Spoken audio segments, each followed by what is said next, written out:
Welcome to Season 2 of the Outstanding People Podcast. Thank you for your support. We really appreciate it. We are kicking off Season 2 with a great guest. Today we have Emmy Award winner Montel Williams on the program. You know, he's such an interesting guy. We have a great conversation about his 17 years hosting the Montel Williams Show. And we also talk about his 22-year service in the military. A lot of people don't know that Montel was a Marine and naval officer. And then we also talk about in 1999, he was diagnosed with MS, and since that time has been a staunch advocate for marijuana and CBD legalization in our country.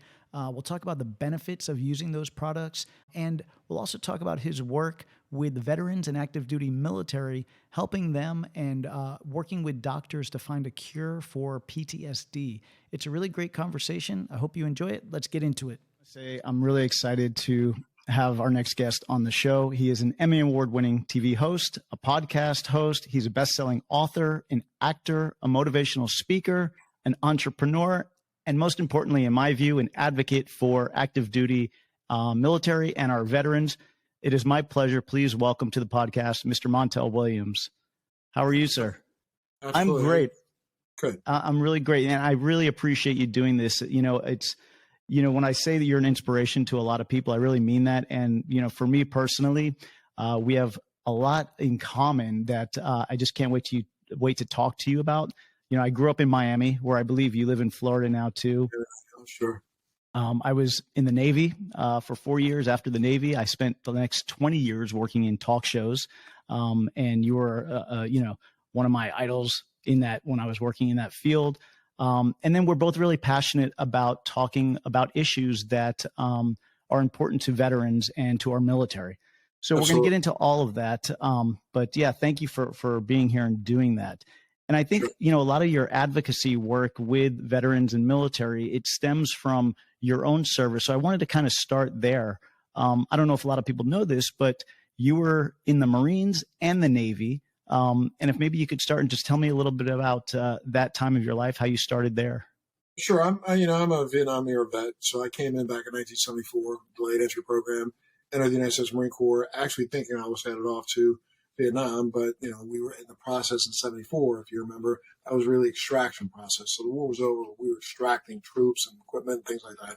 And fortunately, it didn't have to go. As a matter of fact, I made it through Parris Island, went to 29 Palms, was part of a group there that were about the last group that was going to be called to San Diego to get on a ship to go over to help extract, and fortunately didn't have to. So, and I did really well in Marine Corps boot camp. I did really well in my first deployment, or my first duty station, which was 29 Palms, California. I got meritoriously promoted multiple times, and because of that, had a gunny who was like, "Dude, why are you here? You should be an officer. You shouldn't be, just an enlisted guy." And I said, no big deal. He goes, "Well, you ever heard of this place called Annapolis?" I said, "Yeah, it's right down the street from where I live," because I was born raised outside of Baltimore. So he said, "That's where you should be." So I was like, "Okay, well, I missed it after high school." He said, "Well, there's still a program. It's called Naval Academy Prep School. So you should go there, and then maybe they'll accept you to the academy." So I entered the prep school back in 1975. With 40 other Marines. Only 19 of us graduated. Only 12 of us got appointments to the academy, and only 4 of us graduated from the academy. So I'm one of those. Wow.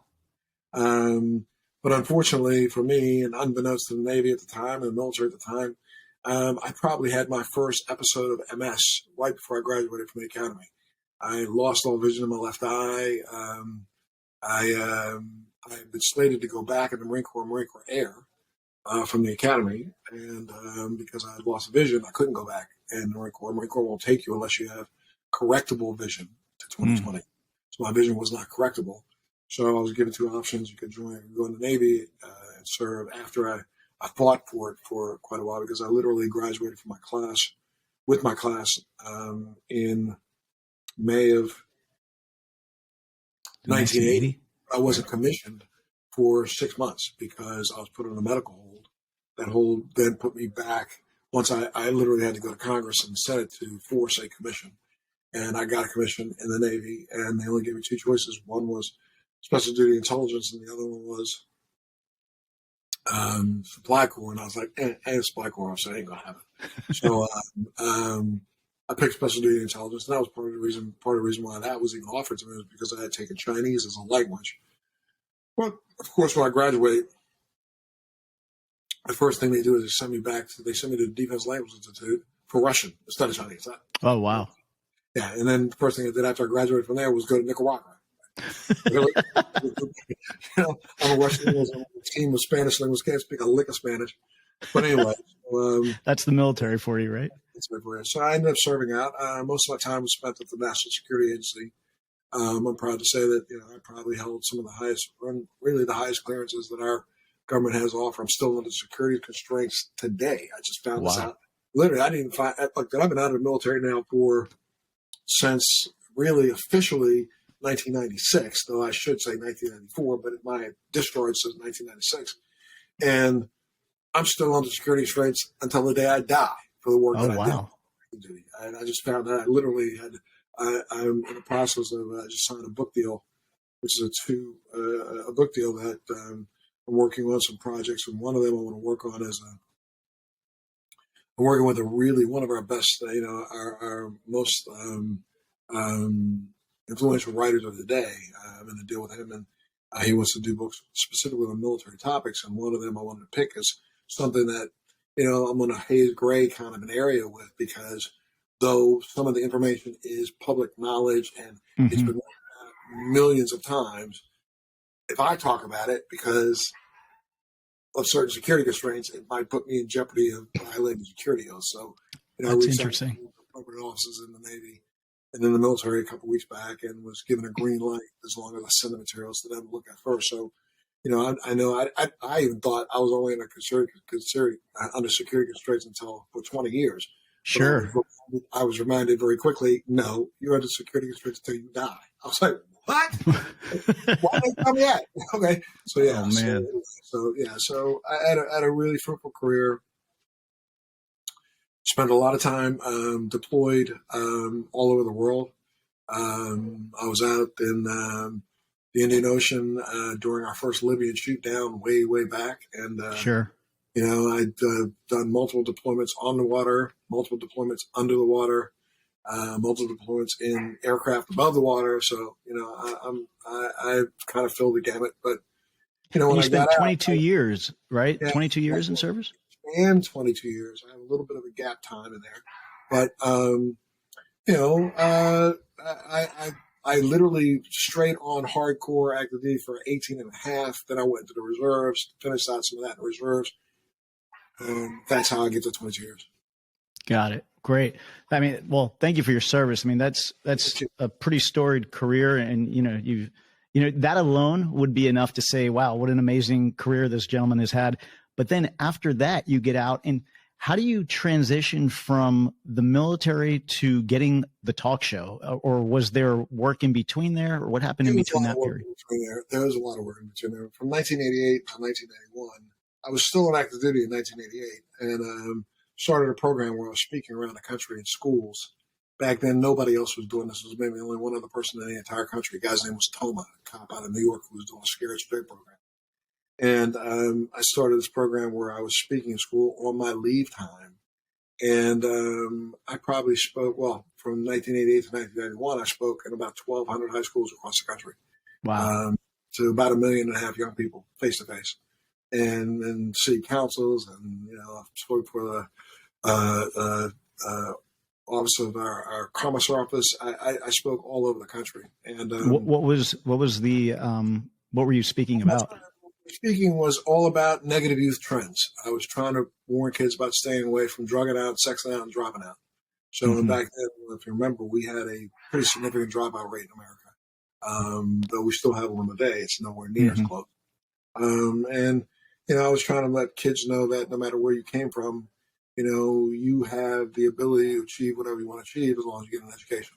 So my speeches were like that, or about that. They were pretty dramatic. I would go into school, and for the first year, I did it in my uniform. Then after that, the military asked me to you gotta stop this, dude. I mean, you can't do this, because what was happening was I would go into a town, and the local newspaper would say Navy spy trying to recruit kids, and I was like, whoa, calm down. That's not what it's all about. But That in itself became a media event. Every city I went to, every local news crew would be out. ABC, NBC, CBS, Fox, everybody would come out and watch me speak, and they put it on the 6 o'clock news. And I was doing forums in the school where I would literally, either go into the school and ask all the teachers to get out of the room, or all the teachers had to go and stand against the wall in the back. But that was me and the kids, and we participated for an hour. And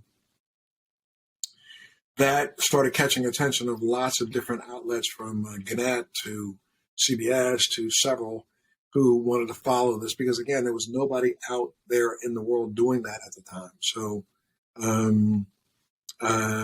after doing several of them, I ended up winning the Best of Gannett Award, and then I went on to do a program out of Denver, Colorado, called the Fourth R, Kids Rap About Racism, where I literally sat down with a group of high school kids at the time. And, very interesting, because, people, if you read some of the newspapers back then, I would talk about race a little bit in my speeches, but, people were all upset. I can't believe that you think that there's racism in America. It's like, why don't we live up to our past and live up to our present, and understand that we won't get to our future unless we get there. Okay. So, because of that, the show that I did called The Fourth R, Kids Rap About Racism, they specifically called it The Fourth R because my other three were reading, writing, and respect. So, reading, responsibility, and respect. So, because of that, I won an Emmy as Best Talk Show Host in the region up in Colorado, and I wasn't even a member of Natus. And it was that award that literally pivoted me into media. I'll tell you a very funny story. I literally, when I was speaking around the country, I had several sponsors, national sponsors. I had ITT Technical School, Procter & Gamble, Pepsi was a national sponsor, where literally they would come into a school, and, at the time, it was very funny. They would go into a school district and say, "Hey, guy you saw on TV, if you want them in your school, get the Coke machines out, put Pepsi in, and you can have them." So really? they would, yeah, absolutely. So they literally were going across the nation, taking Coca-Cola machines out of schools, putting Pepsi in. Wow. And they would come in with signage, and then I would do my thing. And they happened to 1990 while I was speaking. I was full on the road. I was speaking probably 5-7 times a week. I would speak in the school during the day, speak to the community at night in that same town that I was in. I'm telling you, this was like getting on a plane at 6 a.m, flying to the next place, sending my crew with the speaker system and everything to the next school, and then I'd be there that day. Or I would do 5 dates in a city, like several states across the country. The governor would bring me in, and I would literally, they'd line up 2 schools a day plus a community speaking engagement every night. So this is really starting to blow up. Like, people are starting to notice, and it blew up. I was able to, parlay taking some of the honorarium that they were giving me and actually turning it around and giving it to schools for scholarship programs or for drug-free events for the schools. So in 1990, if you remember the motion picture Glory, remember the picture Glory with Denzel Washington? Sure, Civil War. His Oscar. That movie had just come out, and Pepsi, along with Columbia TriStar, decided to distribute that movie in 1990 to every high school across America as part of the national high school curriculum. And they needed to somehow put it in context. So they asked me to, if I would do a leader to that, like an introduction to the movie. And I said, yeah, I can see doing that. I'll do that. So I did this pretty, I still look back on it today, and I admire them for doing it. I was able to do this leader in my uniform, my official uniform. And, I talked about the fact that, African Americans had won the Medal of Honor for their service during Civil War. And, Pepsi takes great honor in being able to present you glory. And they did an edited version with a curriculum that went along with it. So every high school across America got a copy of the movie. Back then it was on tape. And what a smart campaign. Yeah, it was a smart campaign. And the movie happened to be produced by one Freddie Fields. I don't know if you know that name from your history in television, but Freddie is probably one of the icons of Hollywood. He's one of the first true agents in Hollywood. Who did he have under his wing? Barbara Streisand. Oh, Who did wow. he have under his wing? How about John Wayne for a little while? Both Jerry Lewis and Dean Martin. Back when agents were starting to get to roll, he was one of the very first. And then he went Right. on to become a producer himself. He did Poltergeist 1 and 2. He did Looking for Mr. Goodbar. He did Glory. And, Columbia TriStar didn't even ask him about what they were about to do with this movie. So they just sent him a copy of the movie, and he got it on his desk, and he puts this thing in back then, it was a big, Sure. DVD tape.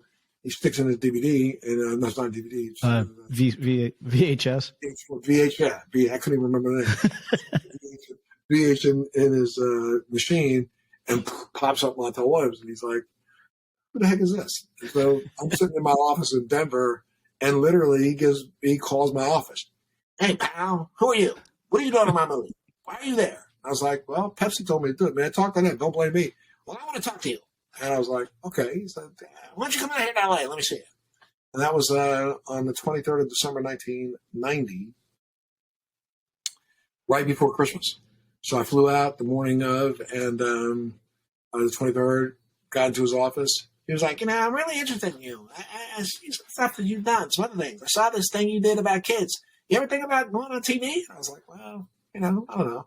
And at that point in time, I kind of transitioned my speeches in schools. I would do like a 50-minute presentation, and then I would get kids up out of the audience, bring them up on stage, and I would orchestrate this kind of a talk show with kids. So I was the host, and the kids would talk back to me and talk back to their audience. And he said, "I saw one of these tapes of you doing a talk thing. You want to do a talk show?" I was like, "Yeah, I'd love to do a talk show." And he said, "Well, let's talk about it." Well, that was December 23rd, 1990. By January 25th, 1991, Freddie Fields had partnered up with another icon of Hollywood, Herman Rush. And between the two of them, they literally set up meetings with all the top syndicators. By April 15th, I was offered, by March 15th, I was offered an opportunity to start my own talk show. April 15th, signed a contract. May 8th, went on air. So amazing. May 11th, went on air. It was Wow. crazy. Do you remember shooting your first show? Do you remember what the topics were? Absolutely. I shot a couple test shows first. Mm-hmm. The test show, there was 2 test shows. One was, I don't know what we titled it, but it had something to do with provocative dress of women. And the other one was one about suicide. And then when I shot my very first show, I think it was something that was in the news of the day. And literally, the creation of the Montel Williams Show is what created an entirely new format for syndication. Absolutely. They called it the slow rollout. So they kind of rolled my show out slowly. In 1991, I started on 13 stations. Within a month, I was on 26 stations. Within 3 months, I was on 60 stations. Went to Nappy that year, sold out, and the rest is history. Well, it's funny because now these days, that's the way they're doing it. Like Fox does that a lot. They'll roll something out over the summer. They'll do a 6-week period. They'll test it out and then add more and more to it. Absolutely. That's how almost all the shows are any syndicated shows are happening these days.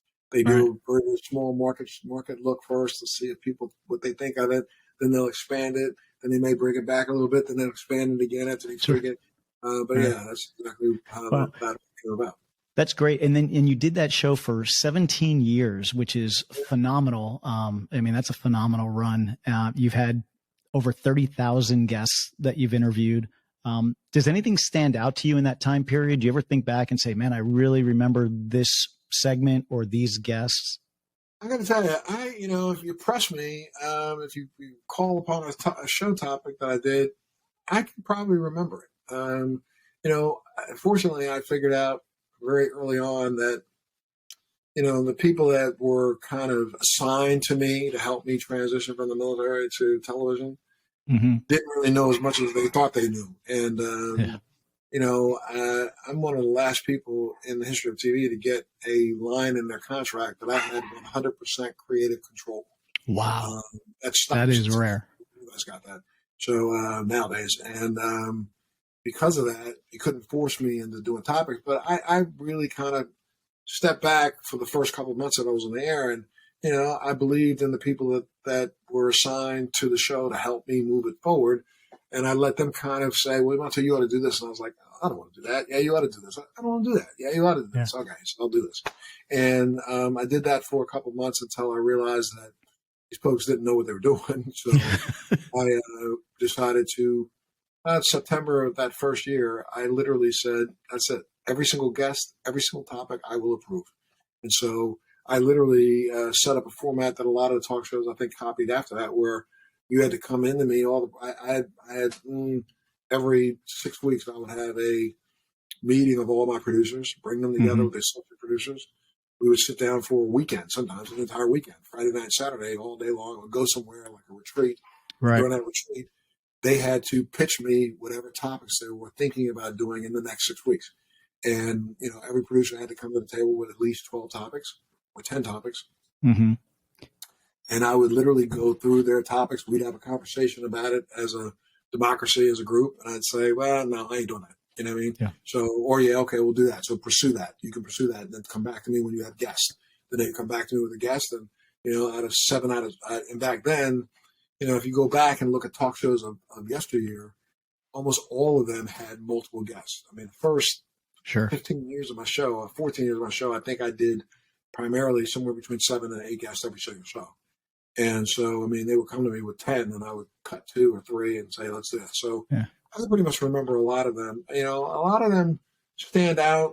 Some of them don't, but, well, I mean, I would say, I think what you're saying, it's such a smart idea to do. And there's a reason why everybody copied it, right? Because you, as a producer and as a host, you want to do segments that are interesting to the host, right? Because the camera doesn't lie. If you're not interested in something, it's going to come across, and you got to do things that you're passionate about, things that make your host tick.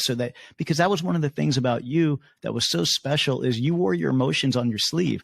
And that's why we loved watching your show. When you did a topic, when you talked to a guest, it was something you were into and you were passionate about. Whether you agreed with that guest or disagreed, you were going to give your feelings on it, and you were going to talk to them and give them tough love.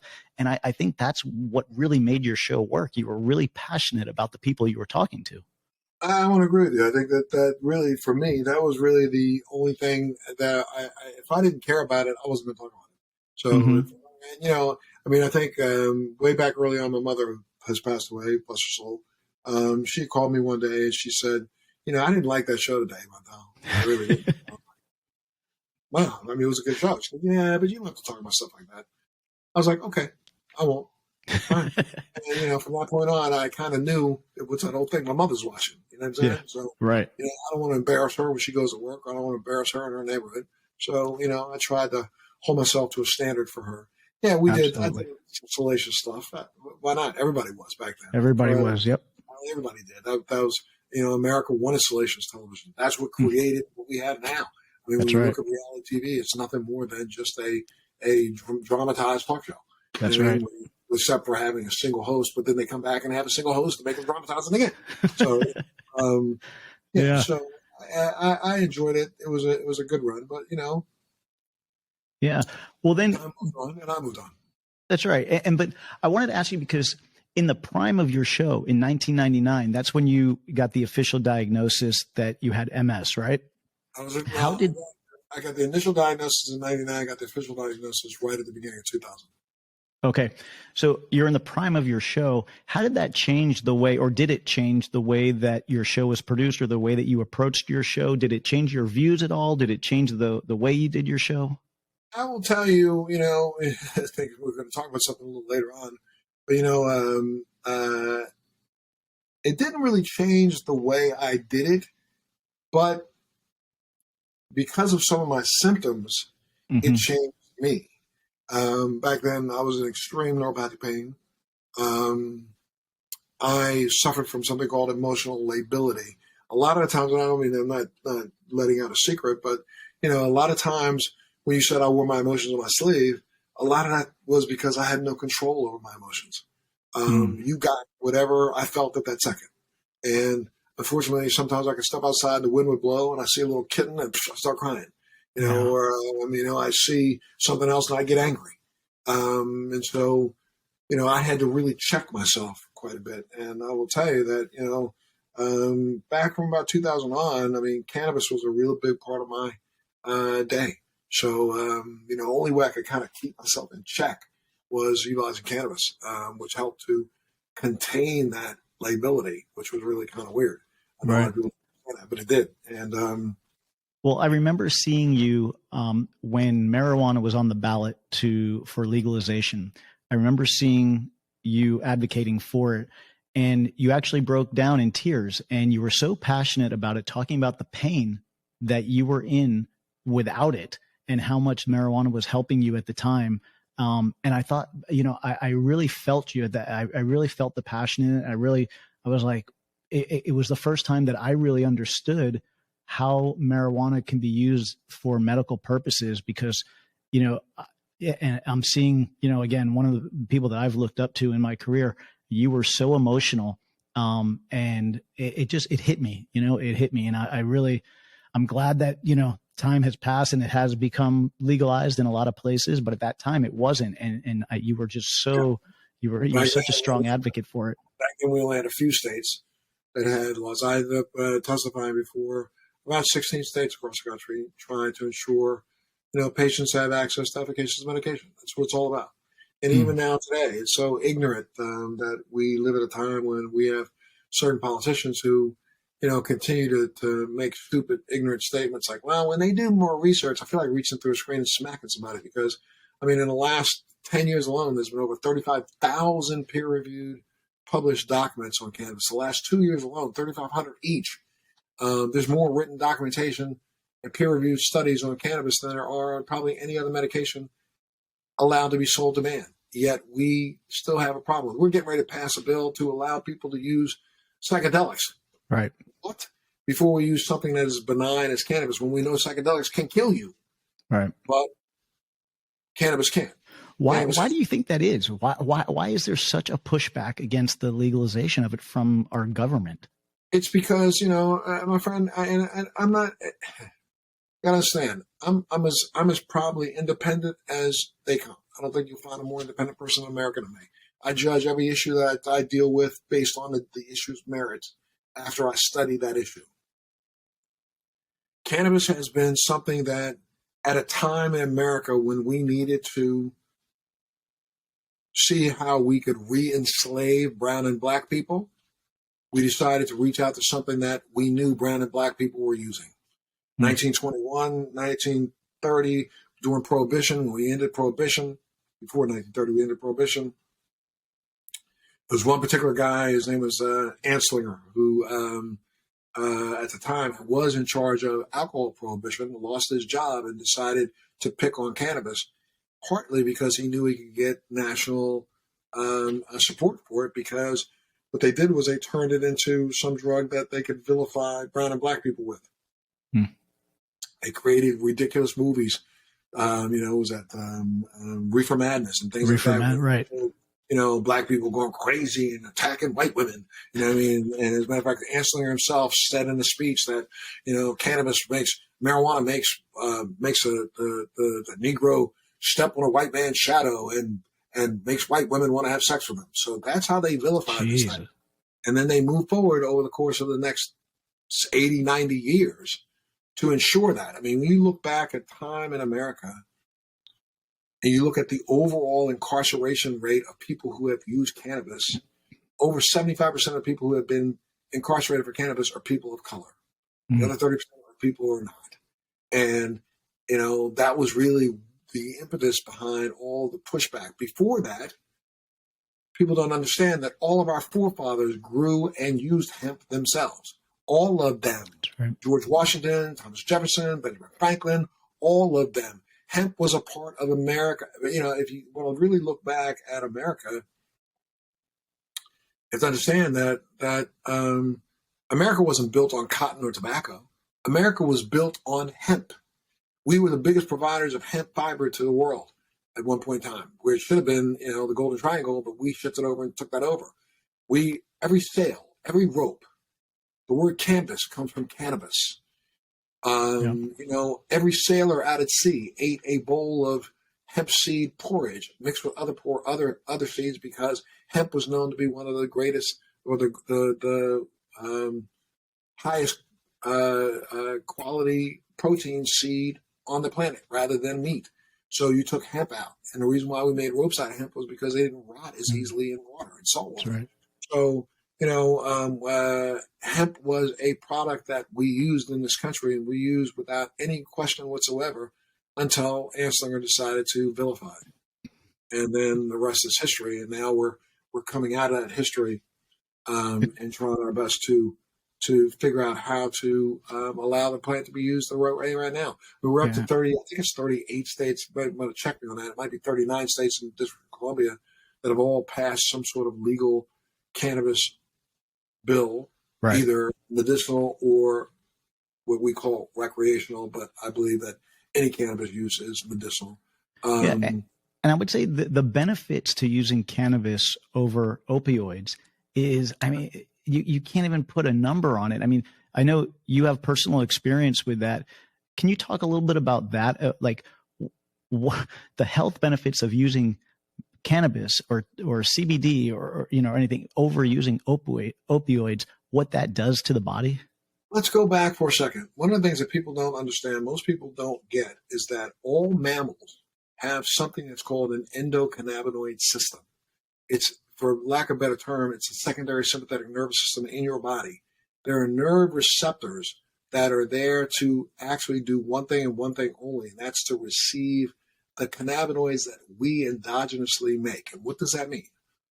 If you have never used cannabis before in your life, you have something in your body that if I did a blood test on you, I could find these endocannabinoids, cannabinoids that you make. One of them is called anandamide, and the other one is called 2-AG. There's probably going to be discoveries of many more over the course of the next 5 or 6 years. And what these endocannabinoids do is they are responsible for what we call our cellular homeostasis. What does that mean? That means making the individual cells in your body, fitting them into the Goldilocks zone. Not too hot, not too cold, but just right. Well, when you throw that out of balance, you open the door for all kinds of sickness.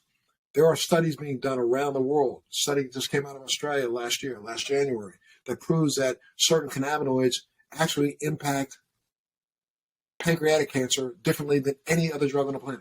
Wow. There are some cannabinoids that we've now realized affect lung cancer. There are some cannabinoids that we realize affect not only cancer and tumor cells, but also are responsible for helping to lower blood pressure.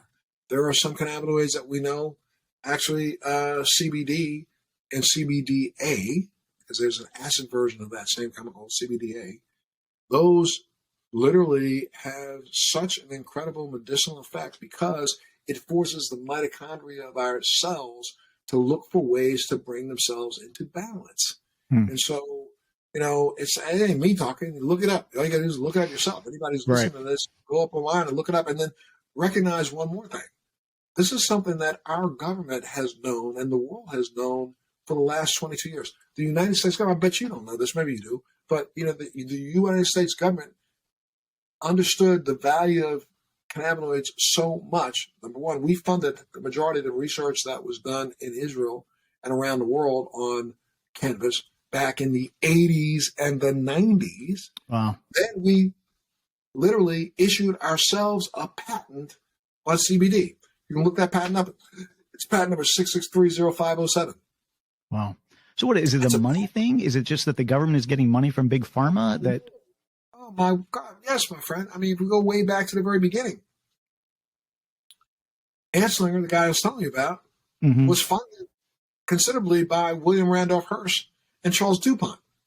And let's look back at that. Hearst, who was a newspaper magnate, but also a furniture builder and a wood supplier, didn't want to have to compete against something like hemp, which is a weed that doesn't have to have any attention put to it to be able to grow.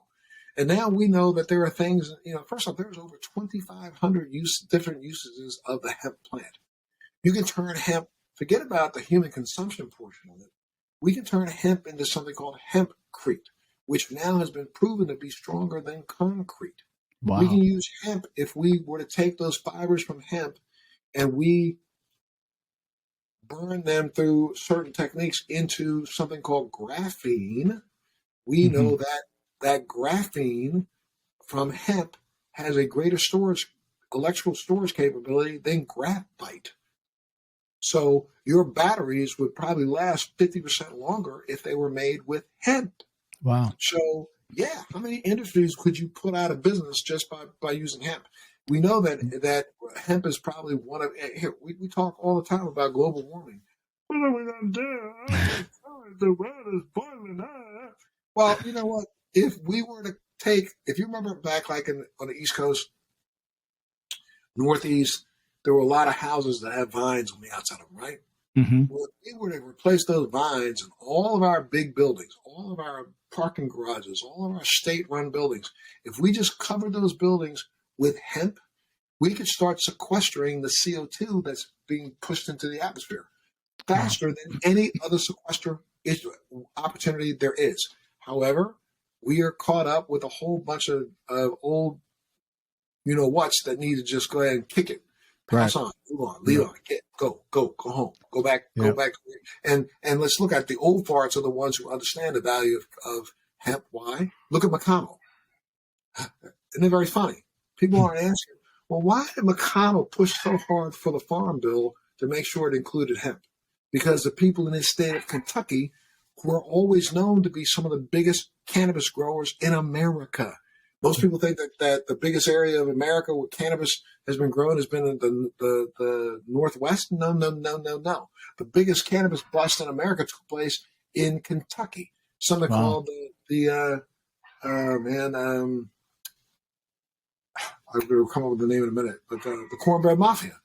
We'll look at the Cornbread Mafia. Wow. I mean, money has been part of money is the issue. There are other countries in the world that look at cannabis as a geriatric drug. Yeah. Because instead of putting people on 9 million other drugs, you can put them on cannabis and probably reduce the use of about 20 or 30 of them. Yeah.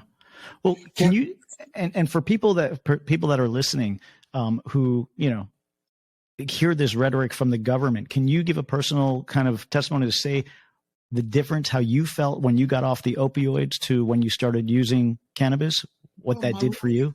When I first got diagnosed with MS, because I was in such extreme pain, doctors literally had to go to their first, line of defense, and that was opioids. And, I had opioid prescriptions for every type of opioid that's out there.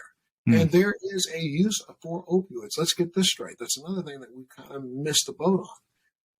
Yes, opioids can be extremely addictive, but if you go back and look at the research when we first started studying opioids, we recognized that opioids were good for short time use and really good for immediate issue. So if you broke your femur, if you gave a person a huge dose of opioids, you could stop not the pain, but you disassociate the brain from the pain, and therefore that wouldn't be a memory written into your amygdala. Interesting. What we see with cannabis, now I went down that path. I went down that path of opioids to the point of I still have problems today from 1980, 81, 82 from the amount of opioid use that I was doing from a digestive standpoint. It wrecks your digestion because it kills all the fauna and all the really good things that are happening inside of your intestines. And it tore me up. But then when I shifted over to cannabinoids, and let's get this part straight, I will tell you that there's probably not a person on the planet that will tell you that cannabis itself is the pain reliever. Your pain is still there, for me anyway. However, my brain disassociates from it. It's not the primary focus. I don't think about, it hurts. When I use cannabis, first off, it because I've been using it for so long, my euphoria is not the same as other people's because my body and my endocannabinoid system has understood how I'm using it appropriately. I don't have to sit around all day long smoking a blunt because I don't smoke blunts. I don't have to sit around consuming it 24 hours a day. I use it spot throughout the day to ensure that I can keep that break between my conscious mind and the feelings that I get in my body. And it has worked for me. And in addition to that, it's done so many other things. I mean, there is cannabis out there that can give you a little bit of energy. There's cannabis out there that helps make you a little bit more creative. Come on, if it was so bad, why would Einstein do it? Right. Well, and that's the beauty of the legalization of cannabis, is that it can be tailored to what you need it for now. Whereas before, when you got it off the street, you didn't know what you were getting. You didn't know what strain you were getting. You just got whatever the high it was. Now, if you have a certain medical ailment, you can go into a cannabis dispensary and say, hey, here's what hurts me. Here's what this and that. And they can prescribe to you a different type of strain that is good for you. If there are knowledgeable people working in there, they should be able to direct you in the right direction by saying, look, they should be. Yeah. There's 20 people like you that came in here and I've been giving them this. You want to take that home and try it. But I mean, the best advocate for and the best person to understand cannabis is yourself. Mm-hmm. I want to get this through to people too. Make sure people understand. When you go into a shop or a dispensary, you don't have to go in there and rely 100% on what they know. First off, read about it. You need to understand, study, understand what you're about to get yourself into. And then you need to go in, and you don't necessarily need to go in looking for the highest THC product that you can find. We in America have been, pretty ignorant in some ways, where starting back in the 1960s, we tried to grow all of the minor cannabinoids out of the plant and push the THC up as high as we could. Stupid. Because now we understand that even the doctor who discovered the mechanisms by which cannabis works, which are some of the other cannabinoids and the secondary cannabinoids and the minor cannabinoids, we're starting to realize that there are certain minor cannabinoids that work better for some people than they work for others. So what you need to do is go in slow as you go. Don't go in and buy a 50 milligram gummy and take it home and figure out why you're crying in the corner. What are you, stupid? Or go in and say, give me some of that 29% THC. Yeah, right. Yeah, you'll be drooling in the corner by 9 o'clock at night. No. That's right. Go in and start with something slow. If you buy a candy bar or something or you buy something that's got a lot of THC in it, cut it in half, cut it into a quarter. Take a quarter of it. Ingest it. Wait an hour. Sometimes edibles can take up to 2 hours to hit you. So take 2 hours. That's right. The way it digests in your system, it can go like this up and down. And it varies for every individual, varies based on what you had to eat during the day. Sure. So if you ate something that was very oily earlier in the day, it might go into your system faster. It might go into your system slower. It just depends on your metabolism. So take your time. I always say to people, slow as you go. Yeah. Well, and this brings me to, because you are, you're not just all talk. You've actually put the research into this. You work with a chemical engineer and came up with your own line called Inspire. And you've done a very smart approach to your products. Can you tell us a little bit about Inspire?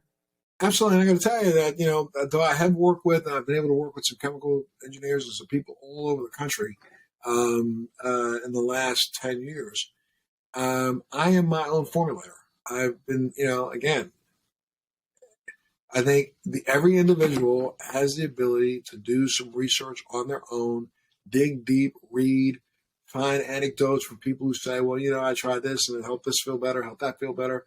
Then what you do is go out and seek that out. So I've been able to find for me that it's not the THC alone or not the CBD alone that works.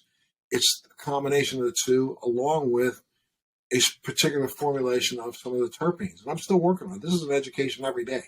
So, I try to refine the terpenes and terpenes exist in every plant on the planet.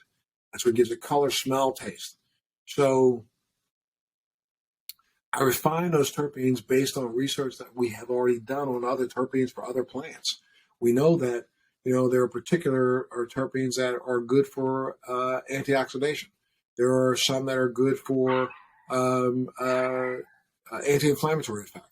There are some of them that are good for appetite. There are some of them that are good for mood regulation. So I've refined a group of terpenes that work for me added those to various formulations of THC to CBD. We do know that, let's say if you were to go and consume something really high in THC, if you get too high, everybody wonders, well, how do I bring that back down? If you consume a little CBD, right about it, whether it be inhaled CBD or it's edible CBD, you can literally bring that euphoria. Oh, really? down. Yes, absolutely. You can modulate it. So what I've done is I've created formulations of THC, CBD together in the same vape cart. So what you do is it won't get you so high that it makes you all anxious and anxiety ridden. Right. It'll give you the euphoria you want, but it keeps that edge off, so you're not walking around all jittery and angry. Sure, and that's what I like. I like the 1-to-1 ratio. For me, because I don't like a lot of THC effect. I don't like to, get too much euphoria. I just want for the benefits, the medical benefits of it, and to take the edge off. I have some different pain issues. Well, hey, for me, I mean, look, I am. There was a period of time when I was 1-to-1 would have been better for me at that time, 5 or 6 years ago. I shifted over in the last couple of years. I really do like a higher THC content, so I go with a 95.5. I have 95% by volume THC, 5% THC on top. That keeps buffering down the anxiety and the nervousness that goes along with too much THC. Yep. However, if I'm going to go to a movie and I want to have some fun, I want to have that euphoria. I want to true. That's true. But if I want to sit at home, I'm chilling. I've created I've created really 4 SKUs. I have a energy, a calm, a relax, and I have a snooze.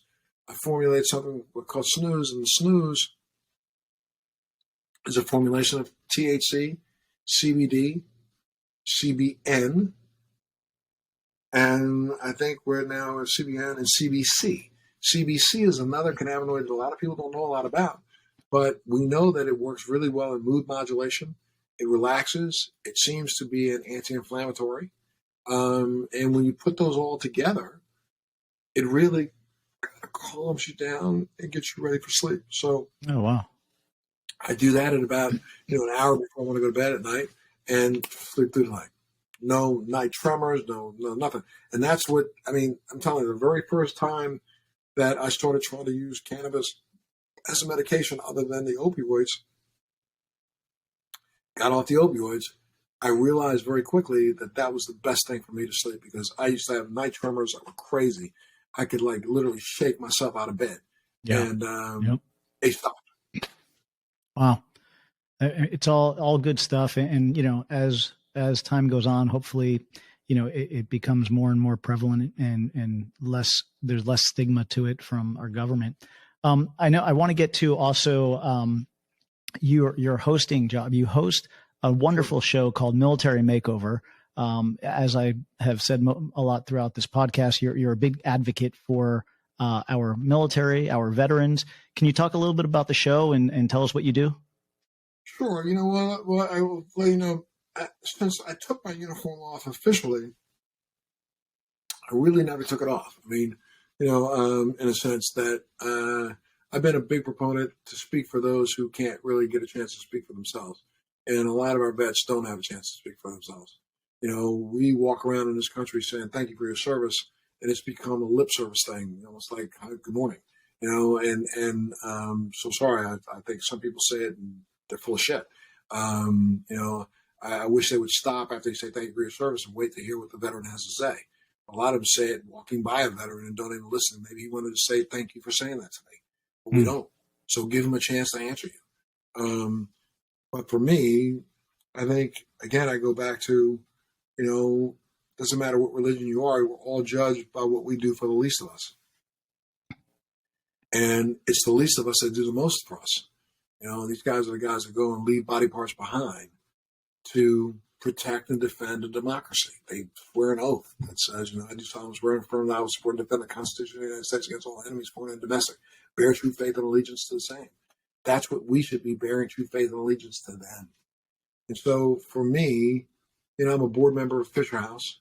I not only do this television show, one of them, one of 3. I do 3 shows. One's called Military Makeover. The other one's called with Montel. The other one's Military Makeover Operation Career, where I feature businesses around the country that specifically try to hire veterans. I don't want veterans to know that there are opportunities out there for them. But Military Makeover, we once a quarter select a family that are nominated by their peers, by people in the community, and we look them over. If they qualify, then we go in and we make over their home from the ground up. And I say we, not only the show, but the entire community comes together to make over a home from the ground up. We literally, everything from floors to roofs to kitchens to bedrooms, bathrooms, backyards, front yards, paint job, and the entire house. We turn them into a whole new house, but we get members of the community to come together to do that. We have volunteers that come out in every community that we're in, and they come out and they literally swing the hammers, paint the paint, scrape, dig, they do the work, and we get it done. We've got a really great decorator, Jen Bertrand, who's really just an incredible designer that comes in and she sits down with the family, talks to them, gets their likes and dislikes, and then she does her magic, and homegirl can take one home and turn it into an entirely different home. So it's been great. But I also have been working on lots of initiatives that I think will help the warfighter. I'm involved right now in a protocol that I am in direct contact with the Secretary of the Navy over, and it's a protocol that's called RTM, Reconsolidation of Traumatic Memories, which has now been selected as one of the only cures for PTSD in the world. 9 out of every 10 soldiers who go through it, 9 out of every 10 people, I'm sorry, because I say RTM works not only for combat PTSD, it works for any form of trauma, childhood sexual abuse, childhood accidents, anything that's trauma, it works.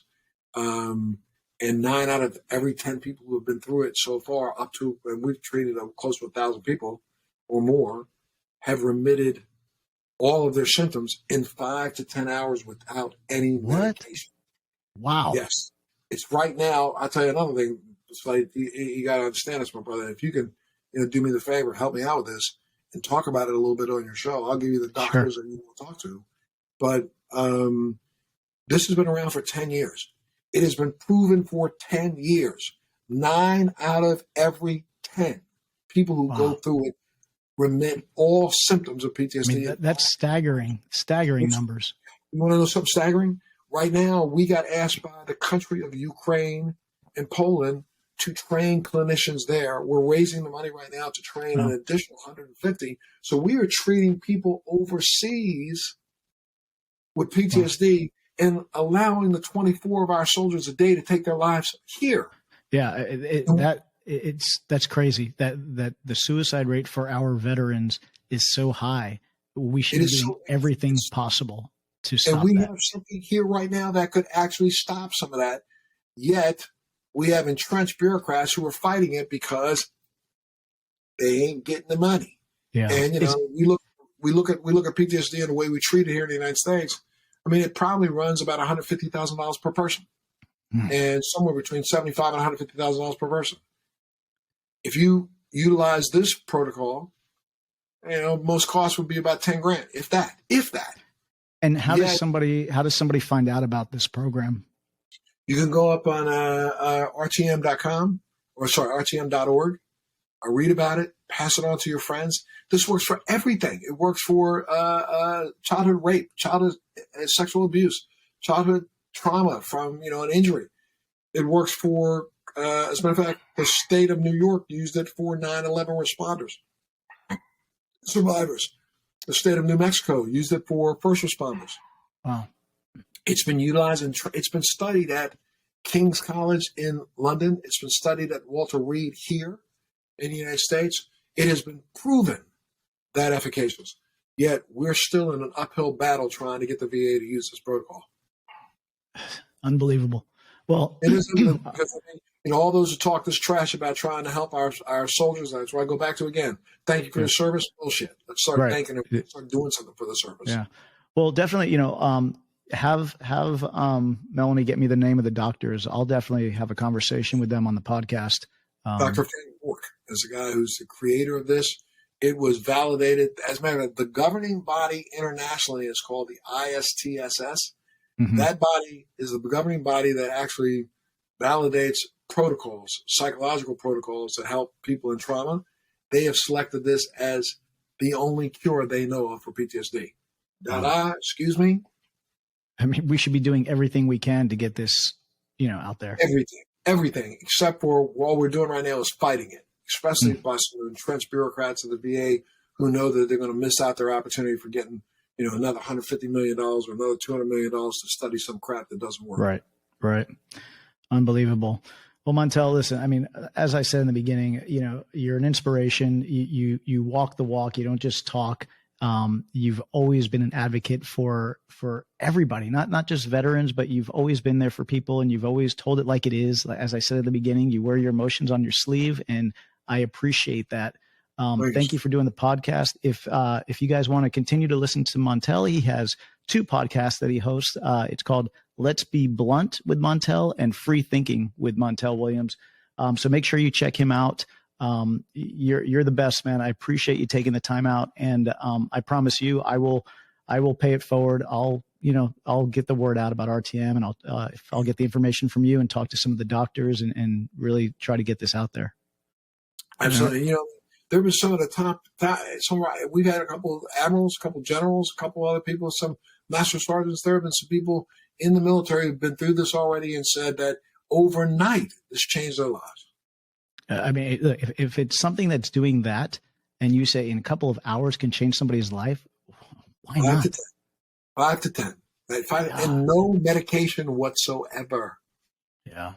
I mean, we gotta get the word out.